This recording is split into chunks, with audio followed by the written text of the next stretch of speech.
And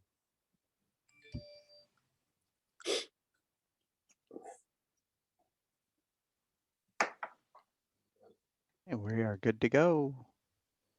Okay, let me do one sort of technical thing.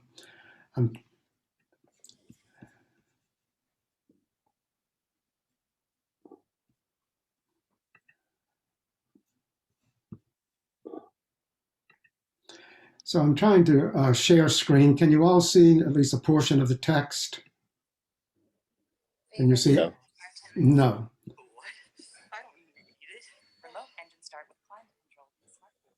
Share screen. Do I click this or what? Thank you very much. Let me close some stuff we don't need here, like my email. And I don't need that.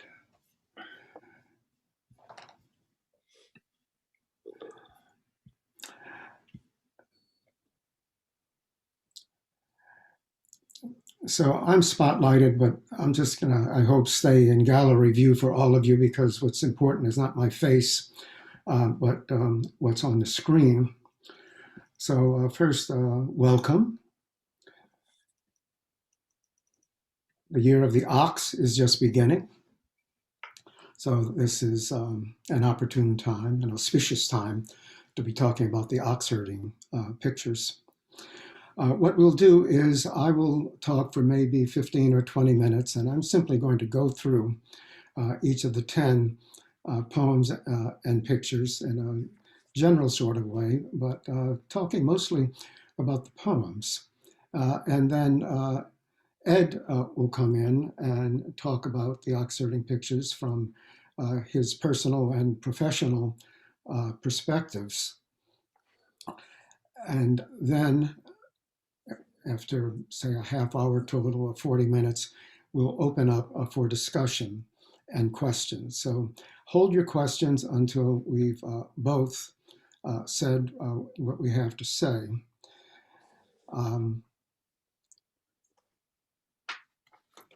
Again, the year of the ox.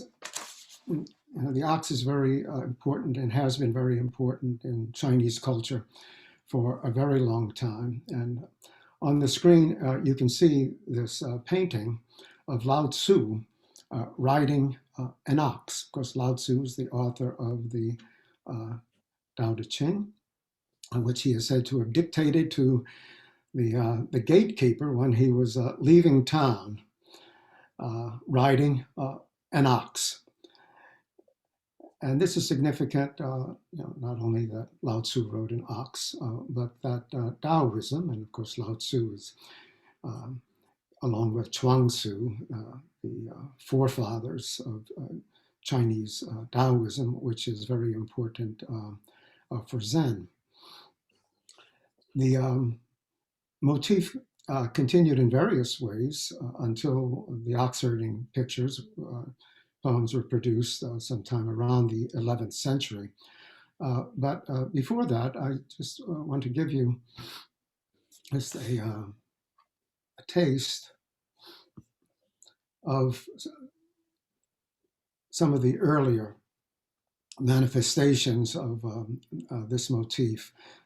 The ox as what? This is an allegory.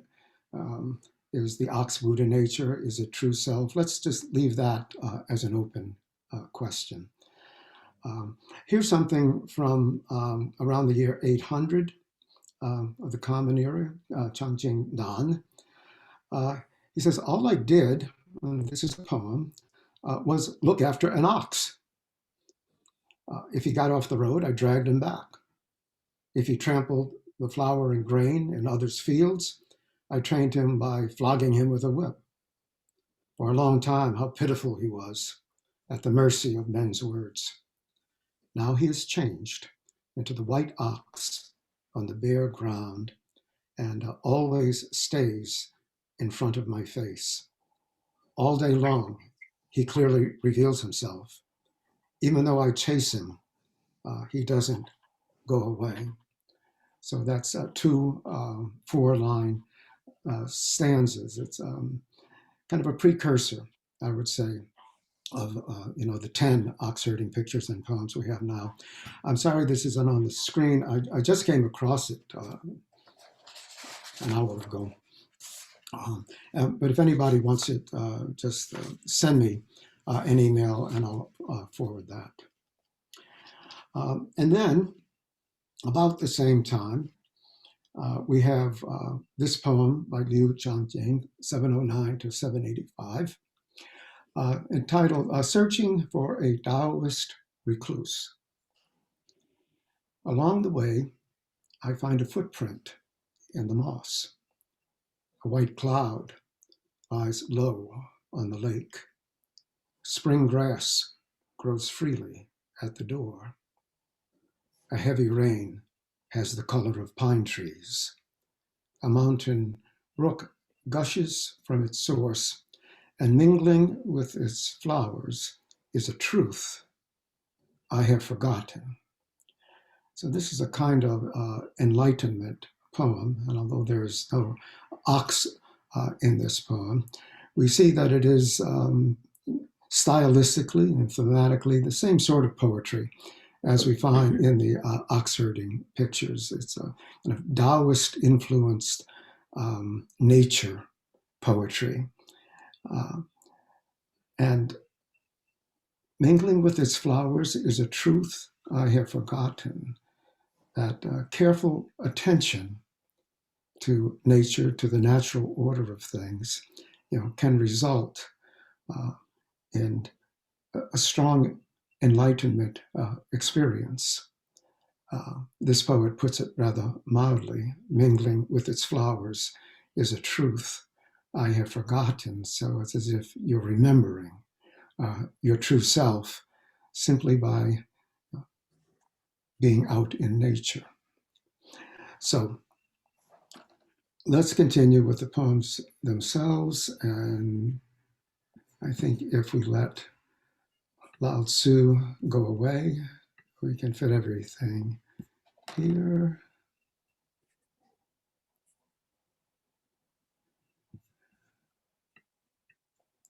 Oh, go away. So the first poem, Searching for the Ox. I won't be commenting much on the pictures at all, but I want them here so you can put the two together in your mind. Searching through tall, endless grass, rivers, mountain ranges, the path trails off. Weary, exhausted, no place left to hunt. Maples rustle, evening, the cicada's song. So the first 3 lines express a struggle through difficult landscape. Then evening comes, and the last line, all of a sudden we're in harmony with the natural order of things, the beauty of the natural world. And this is a theme that goes to the very end of the 10 Oxherding poems, as we'll see. So the initial struggle, then perhaps a moment of peace, and the practice begins. 2, finding the tracks. Along the river, under trees, jumbled tracks, thick, fragrant woods. Is this the way? Though the ox wanders far in the hills, his nose touches the sky. He cannot hide. So finding the tracks perhaps is allegorically finding some way to practice. Maybe you read a book, or You stumble across something and you're not really sure, but you begin practice anyway. You're still a little uncertain. Um, but one thing, even at this point, that you can't miss is that we're dealing with a real force of nature. His nose touches the sky. So whatever we're looking for, we know it has cosmic proportions, even though we can't see it clearly yet. Um, Still, only the ox's tracks. But we're on the path now. We're on the trail. And practice, has begun. Then seeing the ox. Oriole on a branch chirps and chirps. Sun warm, breeze through the willows. There is the ox, cornered, alone. That head, those horns, who could paint them? That's a little bit ironic. The painter shows us only the rear end of the ox. It's as if the painter cannot yet paint them. But the main point, of course, is that once again, in harmony with nature, oriole chirping, sun warm, breeze through the willows, everything is calm, and you see the ox cornered, alone. Of course, the picture maybe isn't in exact sync with the poem, cornered, alone, or maybe that's what we just saw, and now running away. Who could paint them is maybe metaphorically, who could actually achieve this goal, to truly realize whatever the ox represents in terms of Zen practice. So it still seems, somewhat impossible. And then catching the ox. So we've been trying hard, and now last desperate effort got him. Hard to control, powerful and wild. The ox sprints up a hill, and at the top, disappears into the misty clouds. So I wonder if this reminds any of you of your own practice. Some last supreme effort, and then some kind of contact, but you can't control your experience. How would this relate to meditation practice? You think you've got him, but your mind is powerful and wild, and your mind metaphorically sprints up a hill and at the top disappears into the misty clouds, into fog, into delusion. And number 5, taming the ox. Don't lose the whip. Hold on to the rope, or he'll buck away into the dirt. Herded well in perfect harmony, he'll follow along without any constraint. So here the whip and the rope might be your meditation technique. Hold on to them. Be steady in your practice. Never let up. And if you do, your mind will just buck away. But herded well in perfect harmony, your mind will follow along without any constraint, as if it's the most natural thing in the world. So that kind of effortless unification. And number 6, riding the ox home, taking it easy.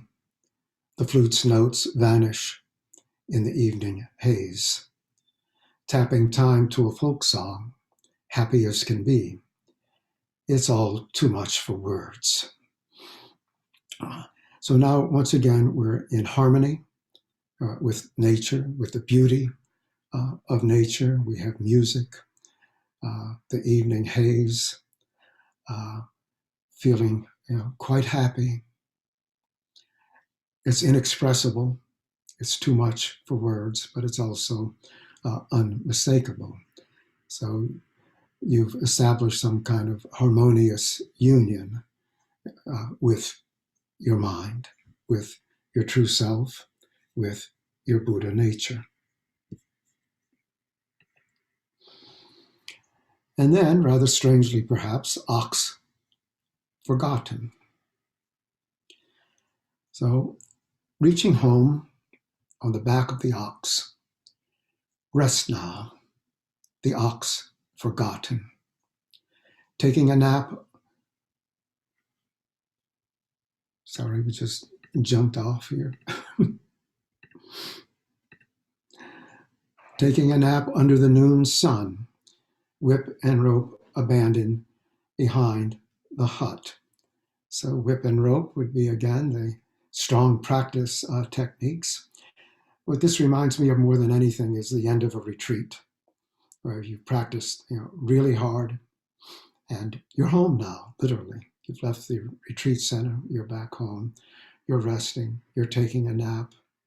And that's not inappropriate after the sort of struggles that we find in hard training. And number 8, ox transcended. Whip, rope, self, ox, no traces left. Thoughts cannot penetrate the vast blue sky. Snowflakes cannot survive a red hot stove. Arriving here, meet the ancient teachers. So here we have an empty circle, and what's being described could be characterized as emptiness. The mind is empty. All the mind chatter evaporates as snowflakes on a red hot stove. And um, thoughts cannot penetrate the vast blue sky. Thoughts are insignificant in terms of the vastness of the cosmos. And arriving here, meet the ancient teachers, not literally, of course, but metaphorically, having established the same state of mind as the ancient teachers, we, in some sense, meet all the ancient teachers. An earlier version of the Oxherding poems ended with number 8, with the emptiness, with the circle. But that would be like maybe staying at 180 degrees on the Zen circle. And of course, we have to get back to 360 degrees. Number 9, returning to the source. Return to the source. No more effort. Just staying at home, sitting in the hut, blind and deaf to the world outside. The river runs by itself. Flowers are red. This return to the source could be a quote from actually chapter 16 of the Tao Te Ching, which says, return to the root, return to the source. The blind and deaf to the world outside would mean the business world. Everything that society presents us with. We're still not back to that, but we are still very much in touch with the natural world. The river runs by itself. Flowers are red. It's difficult to say exactly what this would correspond to in terms of ongoing meditation practice. Perhaps we can talk some more about that later.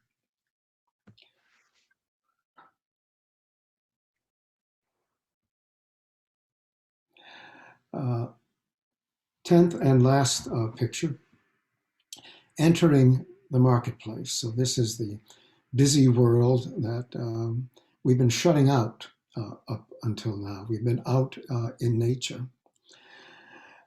Barefoot and shirtless, enter the market, smiling through all the dirt and grime. No immortal powers, no secret spells. Just teach the withered trees to bloom.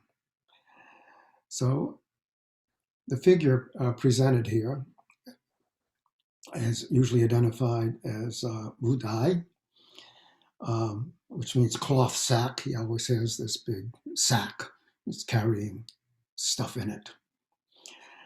He was an actual monk I think he was in the 10th century, Budai. He's often identified with Maitreya, the Buddha of the future. I think the best way to think of Budai here is as a bodhisattva. And finally, after hard practice, certainly, and really throughout hard practice, we have to engage with the world. Bodhisattva mind, we practice to save all beings. So here we have Budai, and here we have maybe a young seeker. So it's an open question. Is this Budai, the same person who's been taming the ox? And is this young person, a similar figure just setting out, on his journey and is being given instructions by Budai? You can interpret it in several ways, actually. I want to say to our schedule, we've talked now for 20 minutes and gotten through, in some sense anyway, the 10 pictures. And I'm going to turn it over to Ed now.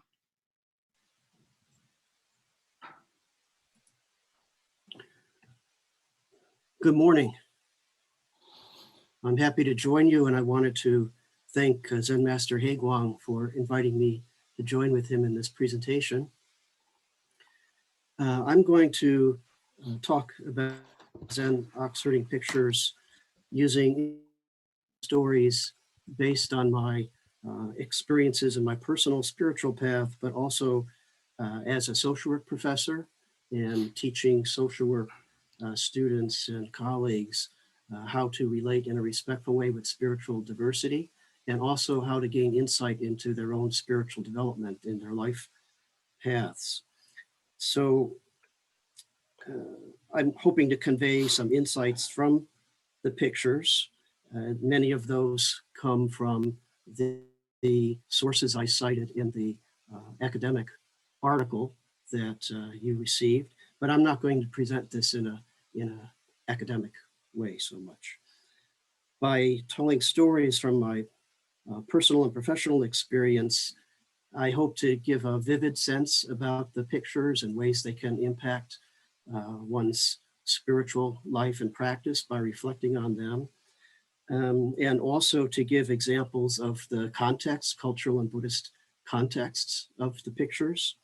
But even though I'm using a lot of my own stories, the point is not so much the details of my life, but I hope that it stimulates your own reflections and insights about your Zen practice and your spiritual paths. So Stan already gave you some historical background on this, so I'm not going to go into detail on that.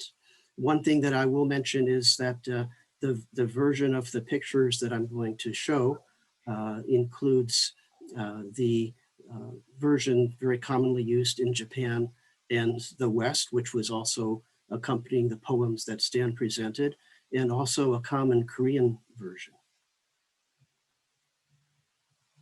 So to kind of sum up in a nutshell, the point of the pictures based on various Zen commentators, this suggests that the spiritual path, and particularly Zen practice, involves persistent spiritual practice to foster enlightenment or waking up, and that involves dissolving the illusion of separate self-existence and permanence, and stopping mental and behavioral habits of inappropriate desire, aversion, and ignorance.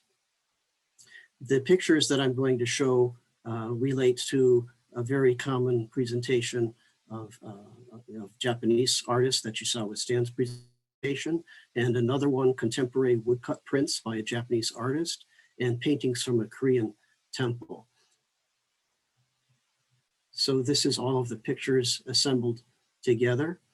These originally actually are part of a long scroll, but the museum where it's located separated them out into sections. The pictures that Stan showed you with the poems on that scroll are preserved at Shokokuji Temple in Kyoto. I was really lucky because during that visit to Japan, I was a visiting professor there in Kyoto. I really wanted to find Japanese examples of the Oxherding pictures. I'd seen them frequently in Korea.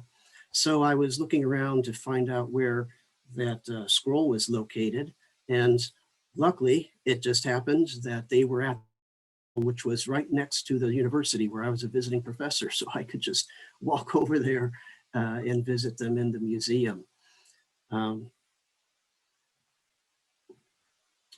So when I talk about some brief comments about these pictures and their significance, they come largely from these Zen teachers. So the first, the ox, involves anxious awareness of having lost one's true self. So there's some confusion and befuddlement and concern, but on the positive side, that means you've realized that you're with something very precious and essential, and you start the search for it. Seeing the traces involves finding guidance for training, and you commit yourself to a practice, even though your progress may be erratic.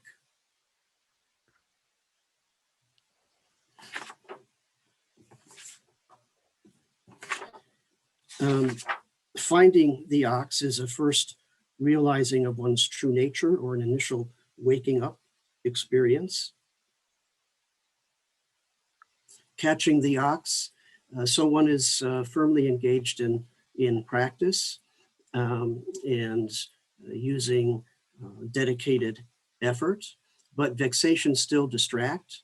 So this highlights the importance of never letting go of earnest practice.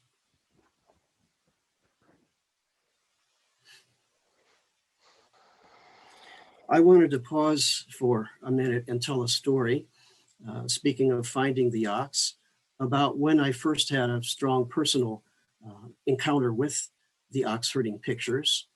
I was aware of them earlier, but during my first time as a student in Korea, 1976 to 77, I was studying East Asian philosophy at Sungkyunkwan University. And I also traveled a lot, visiting Buddhist temples and other important spiritual sites. So August of 1976 was a really pivotal time in my life. One of the places I visited was Donghwasa near Daegu City. And I was traveling with a Korean friend and translator. When we were at that temple, I viewed the ox herding pictures that were painted in murals around the main Buddha hall. And then we were able to meet with a young monk. We were both in our early 20s. We sat down to have a chat, and it was quite memorable in a few ways. So I could ask him about the ox herding pictures and initiate a nice conversation and sharing. So aside from the content of the pictures, one of the things I found really valuable about studying them is that they can become an entryway to gaining a deeper experience and familiarity and friendly connections with people in the Buddhist tradition and in East Asian cultures. So in that conversation, at that time, I had long hair and the monk had no hair.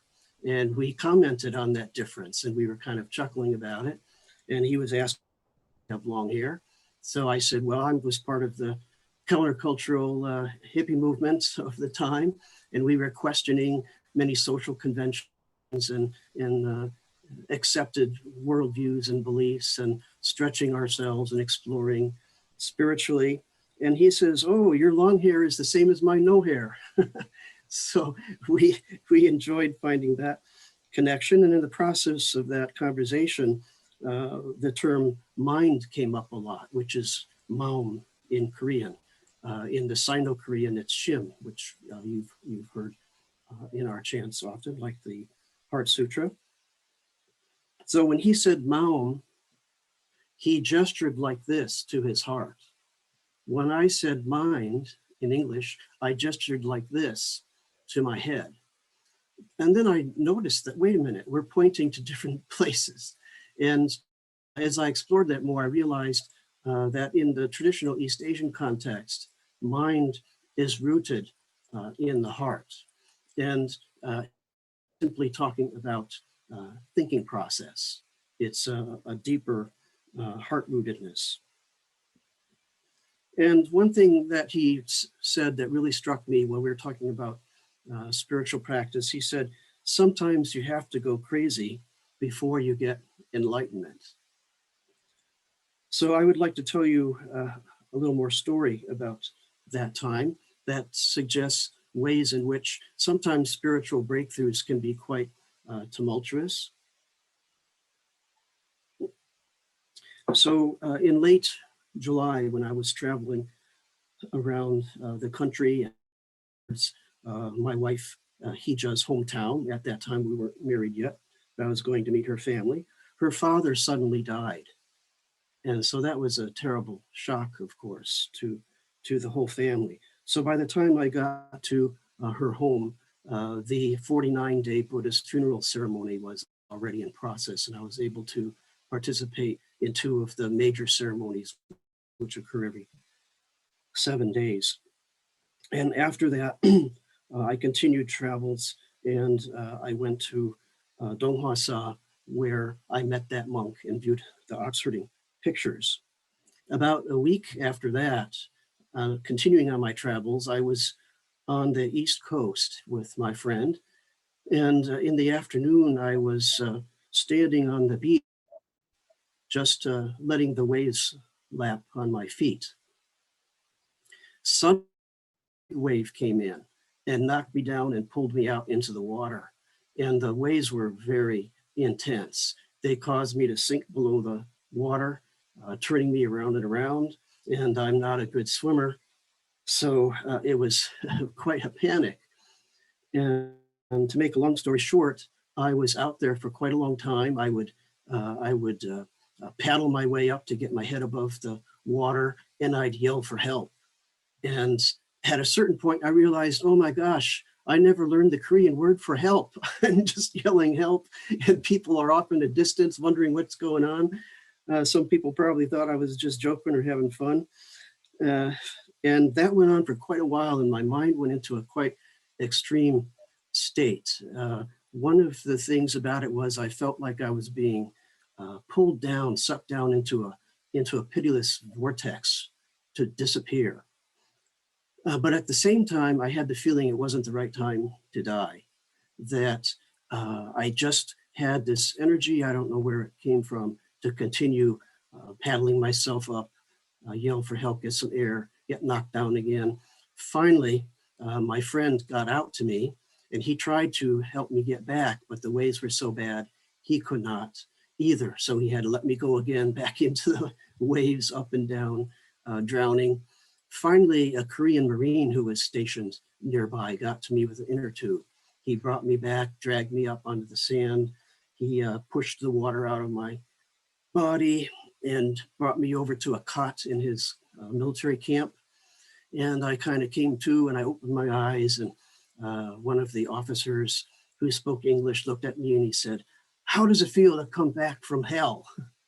I said, "Wonderful." And actually everything was so beautiful.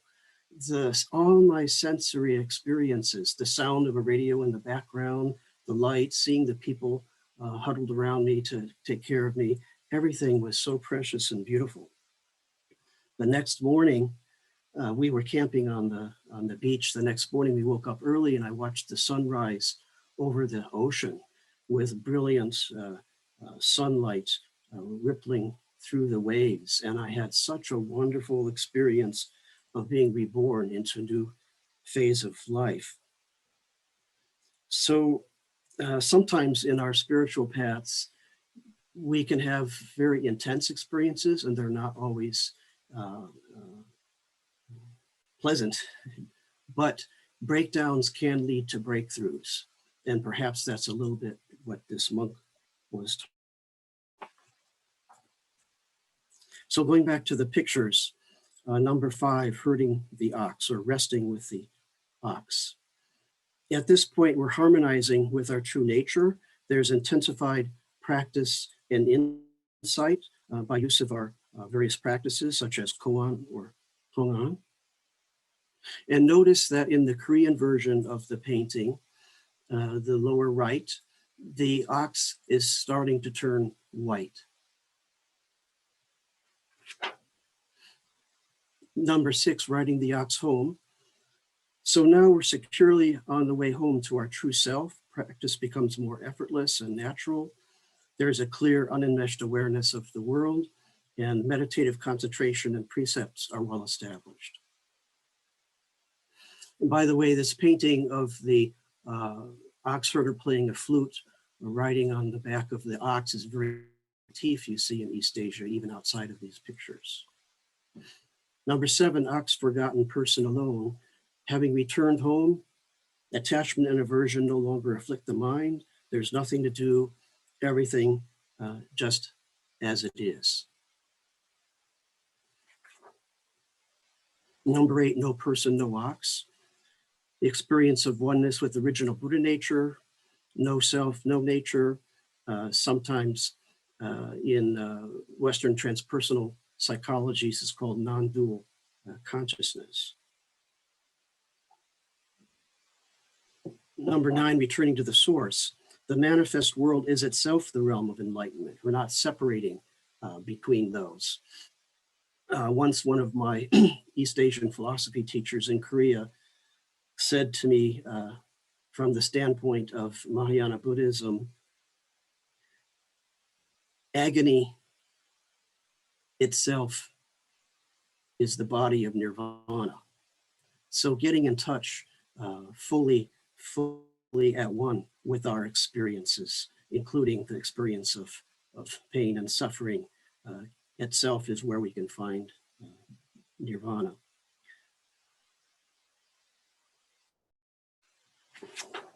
So 10, re-entering the city or home with bliss bestowing hands. So this is the Bodhisattva ideal. The homeless monk is to serve others. So one thing that I want to mention about this is that in the many of the pictures, many of the styles of pictures, you see that there's a circle surrounding that particular image. So that means that there's always this oneness, non-division, non-separateness, even at every stage of the spiritual path. It reminds me of the saying that I heard often from Zen Master Sungsan and other teachers in our school: try, nonstop for 10,000 years, gain enlightenment, and save all beings from suffering. So one way you can relate to that saying is like a sequence, like in Oxherding pictures.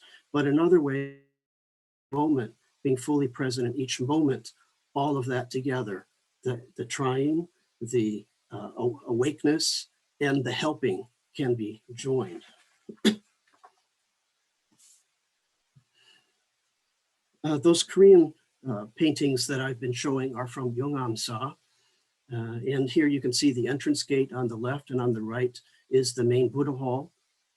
And it shows the last 2 pictures, which interestingly here, for some reason, the artist switched the order of the 8th and the 9th picture. But anyway, that's a good reminder not to be too hung up on taking this all too literally and rigidly.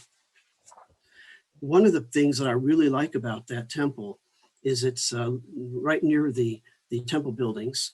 There's this fantastic outcrop of Buddhist Maitreya sculptures from the 11th century of the Koryo kingdom. It's said that they were constructed because the queen had a dream that said that they should go find a monk that would be located in that area. So some people went out to find the monk. They didn't find him. They found this incredible plate, that is Maitreya statues. And of course, in the royal family, having a son is very important to continue the lineage. And after these statues were constructed, she gave birth to a son. So that also suggests that, in the Korean Buddhist context, there are many features to Buddhist practice, not simply a matter of meditation and Zen practice the way we often think about it, but relates to many daily life concerns. So I want to tell another story about that. This is one of my favorite places to visit. I just love these statues. One year I was there. It happened to be a time of very intense work stress. There were a lot of difficult challenges going on in my workplace. A social work professor at University of Kansas at the time. So I walked up this little mountain peak, was able to go up the hill behind the heads of these two Maitreyas and sit there and look out between the two heads out over the valley, just like these statues have been doing for hundreds of years. And I was able to get a sense of connection with that place, the mountain energy, the significance of the statues, their serenity, their stability. And I just let go that stress, those preoccupations, looking out over the valley, realizing those statues had been looking out for hundreds of years as so many things happened around them, including during the Korean War when there were battles there and people shot the statues and there were bullet holes in the statues. So sitting there, getting a sense of calm and centeredness and clarity and just gazing out quietly was really, really helpful. It really helped me get through being stuck in the preoccupations I had at the time. So if you would like some further information about this, the slide has some more sources in it. So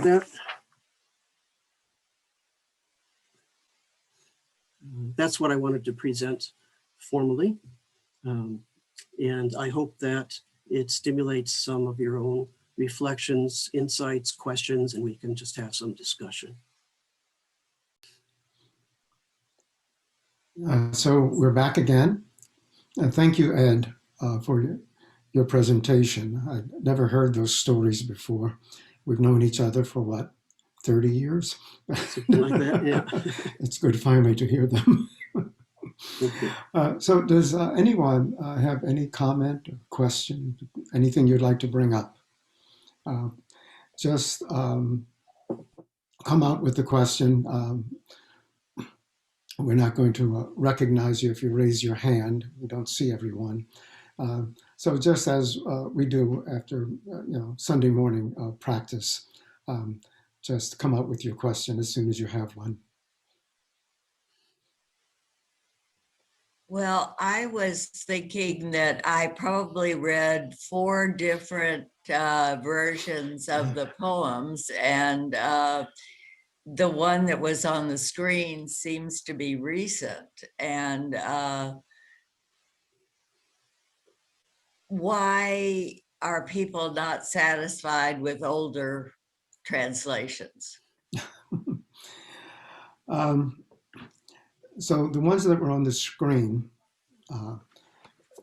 come from the Zen source book, which I edited along with Steve Addis, who's really a great East Asian scholar. And they are the traditional poems that the painter of the versions of the paintings that we were seeing coming from the 11th century composed. So Steve and I translated them together word for word, looking at every word in the Chinese, figuring it out, and finally came up with a very close, literal, word for word translation. And then I put it into English verse, that I hope, reads well as poetry and sounds as if it's original poetry and doesn't sound like a translation. There are other poems, there are other sets of poems. I don't know, the impulse to compose is endless. Everybody wants to have their say, and that's understandable. But the ones that you've had here and that are in the Zen source book, translated from the original poems by Kohan, who also painted the pictures. And I love the pictures. They're wonderful. I hope you like the poems too. Oh, yes. Oh, yes. Okay, good. I had noticed that I stopped before looking at the last two lines of the poem number 10. And I'd just like to say something very brief about them. No immortal powers, no secret spells, just teach the withered trees to bloom. Of course, that's a kind of an oxymoron, teaching the withered trees to bloom. It is certainly, some kind of special power, I would say.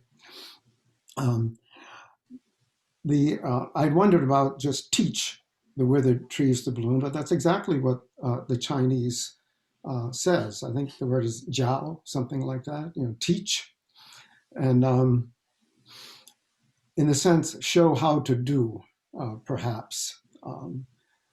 So show the withered trees, how to bloom. And so once again, we're back to nature. The trees are blooming again. And I actually thought of this line when I was out for a walk yesterday or the day before, and the buds on the trees were just coming out. I don't think this refers to the seasons though, but nor does it refer to any kind of special power. It actually expresses deep harmony with the natural world. So I wanted to say that much about the last two lines. So any other questions? I have a question for Ed. Yeah.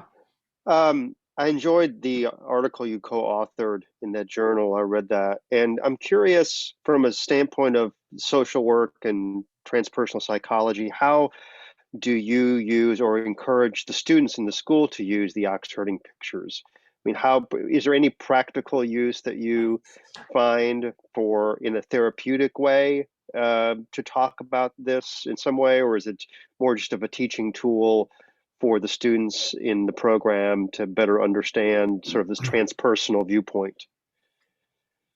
Yeah, so for many years, I've taught a course about spiritual diversity and social work practice. And actually, all social work teaching is very oriented towards practical implications for helping. So yes, I've also taught many courses in human behavior theory. I enjoy theory, actually, including transpersonal theory. But even talking about that, or in this case, helping students learn something about the Buddhist tradition, there are practical purposes to that. For one thing, to help the students, most of whom usually in the United States do not have a Buddhist background. Although I've taught that course in Japan, and that also has been quite interesting to see how reflecting on the pictures can help everyone, even if they not have a Buddhist background or familiarity, to reflect on their own spiritual development and then connect in between theoretical understandings of spiritual development and also more poetic and artistic understandings and their personal experiences, and to link those up to gain deeper insight first to really be more respectful and open-minded and non-judgmental with their clients, wherever they're coming from, whatever their spiritual path, even if they say they are not spiritual, whatever their priorities and beliefs and commitments are, to stay grounded and centered in that with a clear mind and non-judgmentally. But also to help the students reflect on their own lives and how their personal life experiences and their spiritual development may affect the way they relate with clients. In some ways, what are the positive insights that can come out of their own experience to relate with clients, but also for them to be careful not to use their own beliefs and cultural programming and experiences to bias and limit and restrict, or to become judgmental or controlling towards clients. So this is just, using those pictures is just one example of a way to help students become self-reflective, reflective in their practice, and also more knowledgeable in the case, for example, they're working with Buddhist clients for whom this would be relevant. And also for me as an educator to be constantly attuned to my own development and how that can lead me to biases and limited perception and thinking and reactions, and to free myself up from that so I can connect with students and clients appropriately. So that's in a nutshell why I use it. And many students can relate to this a little better than reading completely abstract Buddhist philosophy or details on religious practices, because of the story nature of it, the beauty of the pictures and their evocative allegory. Thank you, Ed. Sure. I have a question. Yeah. Could you give an example of the word for word translation? Could you give an example of the word for word translation Oh, and how it turned out? yes. So again, we have an echo. Am I okay? Yeah. As I said, I worked out this translation with Steve Addis, who knows Chinese very well. And in fact, everything I've translated from Chinese, which I hardly know at all, actually, can look up words in a dictionary. I've always worked with an expert. So the original poems have 7 words per line, which means 7 syllables because every Chinese word is really monosyllabic. That's one of the standard verse forms. The other, equally common, is 5 syllables, 5 words to the line. The Xin Xin Ming is unusual in that it only has 4 words to the line. And it's also unusual in that it does not rhyme. And most classical Chinese poetry does rhyme. So I made no attempt to capture the rhyme. But here is the first line, a word for word literal translation. Without bounds, stirring grasses, leaving, tracking down. And that became in my translation, searching through the tall, endless grass. And then say the third line, give you another example. And this one is actually quite close to intelligible English. Strength exhausted, spirit weary, no place hunt. And that is weary, exhausted, no place left to hunt. So I tried to stay as close as possible to a literal translation and still have the poems read well as English poetry. You did a good job. Thank you. That's of course my profession is translating. So my academic field is classical Greek and Latin, and I've done translations from Greek, Latin, medieval Italian, and Sanskrit, languages that I actually know. So Chinese is a real stretch for me, but I love working with it. Anything else? We certainly have time for at least one more question. I have a question about the evolution of the painting. One of the versions said the ox changes color at a certain point. Yes, in one version, the ox gradually becomes white.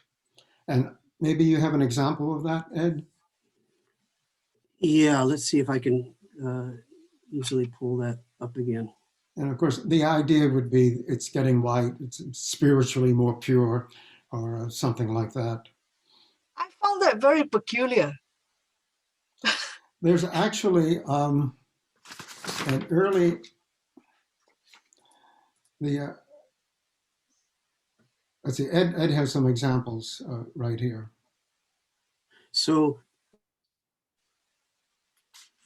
the the Korean version is kind of a blend between an earlier Chinese version that's doesn't have the full 10 pictures or shows them in a different way. Let's see. Okay. And also that idea of the ox changing colors. So it's a way to suggest some important transition points in the spiritual growth process, like here in number 5, where they are harmonized, the ox and the ox herder. The ox starts to turn white, and then you can see it's fully white in number 6, but then it disappears. So it's, I think, another way of conveying this progression of awareness and moving from struggle and separation to harmony and unification, and then even transcending the difference between nirvana and samsara with the commitment to compassionate service at the end. And the early poem that I read at the very beginning, now he is changed into the white ox on the bare ground. So it's an early notion that gets sometimes realized in the paintings and sometimes not.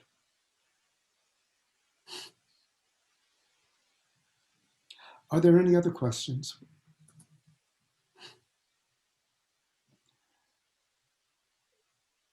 Okay, Well, then. I wanted to comment a bit about Ed's journal piece. I've read hundreds of journal articles and I've never seen more citations in my life. So it seemed like you just threw in an encyclopedia. Yeah, well, I purposely did that. That's kind of a challenge to be comprehensive, but also concise, and to write in a way that this general social audience will relate to it. And you notice I also included elements from Christian Buddhist dialogue. Yes. And that was also helpful for not only for me personally, but for students to help stretch in the sense of being able to connect and appreciate and understand between and across religious traditions. Ed is very thorough in everything he does. Okay. So if there are no more questions, we've spent a wonderful hour together. I really appreciate your coming and paying attention to this. And if any of you have any questions that you'd like for us to address that occur to you later, feel free to email us and we'll be glad to respond. So thank you again, Ed. And thank you to you, Stan. Thank you, all of you. And thank you, everyone. Bye-bye.